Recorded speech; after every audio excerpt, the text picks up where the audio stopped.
বন্ধুরা, আমার আজকের গল্পটি একটু অন্যরকম। আমাদের জীবনে দুঃখেরও এক আলাদা মাধুর্য রয়েছে। বিলাসপ্রেমী অহংকারী মানুষ নির্বোধের মতো নিজেদের সেই মাধুর্য থেকে বঞ্চিত রেখেছে। অনেক সময় দুঃখ ও দারিদ্রতার মধ্যে থেকেও যে এক অপার সুখ খুঁজে পাওয়া যায়, এই গল্পটি তারই উদাহরণ। যারা আমার চ্যানেলে নতুন, আমি তাদের উদ্দেশ্যে বলতে চাই, এই গল্পগুলি শুধুমাত্র তাদের জন্যই যারা গল্প শুনতে শুনতে ঘুমিয়ে পড়তে ভালোবাসেন।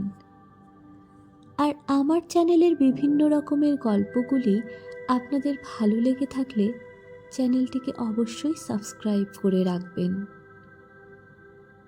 আমার আজকের গল্প সুয়োরানীর স্বাদ। সুয়োরানীর বুঝি মরণকাল এলো। তার প্রাণ হাঁপিয়ে উঠছে। তার কিছুই ভালো লাগছে না। বদ্যি বড়ি নিয়ে এলো, মধু দিয়ে মেরে বললে, খাও। সে ঠেলে ফেলে দিলে। রাজার কানে খবর গেল। রাজা তাড়াতাড়ি সভা ছেড়ে এলো। পাশে বসে জিজ্ঞাসা করলে, তোমার কি হয়েছে, কি চাই? সে কুমড়ে উঠে বললে, তোমরা সবাই যাও, একবার আমার সাঙ্গাতনিকে ডেকে দাও। সাঙ্গাতনি এলো। রানী তার হাতে ধরে বললে, সই, বস, কথা আছে। সাঙ্গাতনি বললে, প্রকাশ করে বল। সুয়োরানী বললে, আমার 7 মহলা বাড়ির একধারে 3টে মহল ছিল দুয়োরানীর। তারপরে হলো 2টো, তারপরে হলো 1টা, তারপরে রাজবাড়ি থেকে সে বের হয়ে গেল। তারপরে দুয়োরানীর কথা আমার আর মনেই রইল না। তারপরে একদিন দোলযাত্রা। নাট মন্দিরে যাচ্ছি ময়ূরপঙ্খী চড়ে। আগে লোক, পিছনে লস্কর, ডাইনে বাজে বাঁশি, বায়ে বাজে মৃদঙ্গ। এমন সময় পথের পাশে নদীর ধারে ঘাটের উপরটিতে দেখি একখানি কুঁড়ে ঘর, চাপা গাছের ছায়ায়। বেড়া দিয়ে অপরাজিতার ফুল ফুটেছে। দুয়ারের সামনে চালের গুঁড়ো দিয়ে শঙ্খচক্রের আলপনা।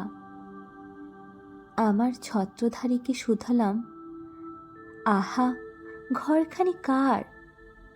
সে বললে, দুয়োরানীর। তারপরে ঘরে ফিরে এসে সন্ধ্যের সময় বসে আছি। ঘরে প্রদীপ জ্বালিনি, মুখে কথা নেই। রাজা এসে বললে, তোমার কি হয়েছে, কি চাই?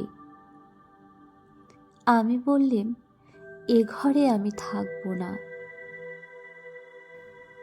রাজা বললে, আমি তোমার কোঠা বাড়ি বানিয়ে দেব গজদন্তের দেওয়াল দিয়ে। শঙ্খের গুঁড়োয় মেঝেটি হবে দুধের ফেনার মতো সাদা। মুক্তোর ঝিনুক দিয়ে তার কিনারে এঁকে দেব পদ্মের মালা। আমি বললেম, আমার বড় স্বাদ গিয়েছে কুঁড়ে ঘর বানিয়ে থাকি তোমার বাহির বাগানের একটি ধারে। রাজা বললে, আচ্ছা বেশ, তার আর ভাবনা কি। কুঁড়ে ঘর বানিয়ে দিলে। সে ঘর যেন তুলে আনা বনফুল। যেমনই তৈরি হলো অমনি যেন মূর্ষে গেল। বাস করতে গেলেম, কেবল লজ্জা পেলেম। তারপরে একদিন স্নান যাত্রা। নদীতে নাইতে গেছি, সঙ্গে 107 জন সঙ্গিনী। জলের মধ্যে পালকি নামিয়ে দিলে। স্নান হলো। পথে ফিরে আসছি, পালকির দরজা একটু ফাঁক করে দেখি ও কোন ঘরের বউগা, যেন নির্মাল্যের ফুল, হাতে সাদা শাখা, পরনে লাল পেরে শাড়ি। স্নানের পর ঘড়ায় করে জল তুলে আনছে। সকালের আলো তার ভিজে চুলে আর ভিজে ঘড়ার ওপর পড়ে ঝিকিয়ে উঠছে। ছত্রধারিণীকে শুধালাম, মেয়েটি কে, কোন দেব মন্দিরে তপস্যা করে? ছত্রধারিণী হেসে বললে, চিনতে পারলে না? ওই তো দুয়োরানী। তারপরে ঘরে ফিরে একলা বসে আছি, মুখে কথা নেই। রাজা এসে বললে, তোমার কি হয়েছে, কি চাই? আমি বললাম, আমার বড় সাধ, রোজ সকালে নদীতে নিয়ে মাটির ঘড়ায় জল তুলে আনবো বকুলতলা রাস্তা দিয়ে। রাজা বললে, আচ্ছা বেশ, তার আর ভাবনা কি। রাস্তায় রাস্তায় পাহারা বসলো, লোকজন গেল সরে। সাদা শাখা পরলেম আর লাল পেরে শাড়ি, নদী থেকে ঘড়ায় করে জল তুলে আনলেম। ঠিক দূরের কাছে এসে মনের দুঃখে ঘড়া আছড়ে ফেললেম। যা ভেবেছিলাম তা তো হলো না, শুধু লজ্জা পেলেম। তারপরে সেদিন রাসযাত্রা। মধুবনে জ্যোৎস্না রাতে তাঁবু পড়ল, সমস্ত রাত নাচ গান হলো। পরদিন সকালে হাতির ওপর হাওদা চড়ল। পর্দার আড়ালে বসে ঘরে ফিরছি, এমন সময় দেখি বনের পথ দিয়ে কে চলেছে। তার নবীন বয়স, চূড়ায় তার বনফুলের মালা, হাতে তার ডালি, তাতে শালুক ফুল, তাতে বনের ফল, তাতে ক্ষেতের শাক। ছত্রধারিণীকে শুধলেম, কোন ভাগ্যবতীর ছেলে পথ আলো করে চলেছে? ছত্রধারিণী বললে, জানো না, ওই তো দুয়োরানীর ছেলে। ওর মার জন্য নিয়ে চলেছে শালুক ফুল, বনের ফল, ক্ষেতের শাক। তারপর ঘরে ফিরে এসে একলা বসে আছি, মুখে কথা নেই। রাজা এসে বললে, তোমার কি হয়েছে, কি চাই? আমি বললাম, আমার বড় সাধ, রোজ খাবো শালুক ফুল, বনের ফল, ক্ষেতের শাক, আর আমার ছেলে নিজে হাতে তুলে আনবে। রাজা বললে, আচ্ছা বেশ, তার আর ভাবনা কি।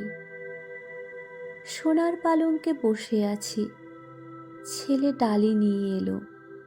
তার সর্বাঙ্গে ঘাম, মুখে রাগ। ডালি পড়ে রইল, লজ্জা পেলেম। তারপরে আমার কি হলো কি জানি, একলা বসে থাকি, মুখে কথা নেই।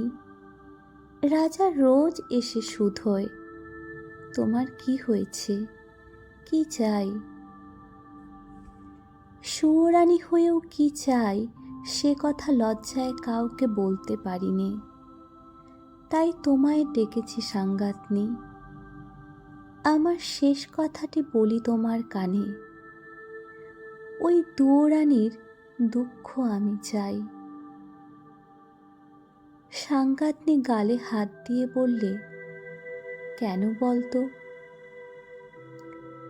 সুয়োরানী বললে, ওর ওই বাঁশির বাঁশিতে সুর বাজল, কিন্তু আমার সোনার বাঁশি কেবল বয়েই বেড়ালাম, আগলে বেড়ালাম, বাজাতে পারলেম না। বন্ধুরা, আমার আজকের গল্পটি এখানেই শেষ হলো। গল্পগুলি ভালো লাগলে আমার চ্যানেলটিকে অবশ্যই সাবস্ক্রাইব করে রাখবেন। শুভরাত্রি।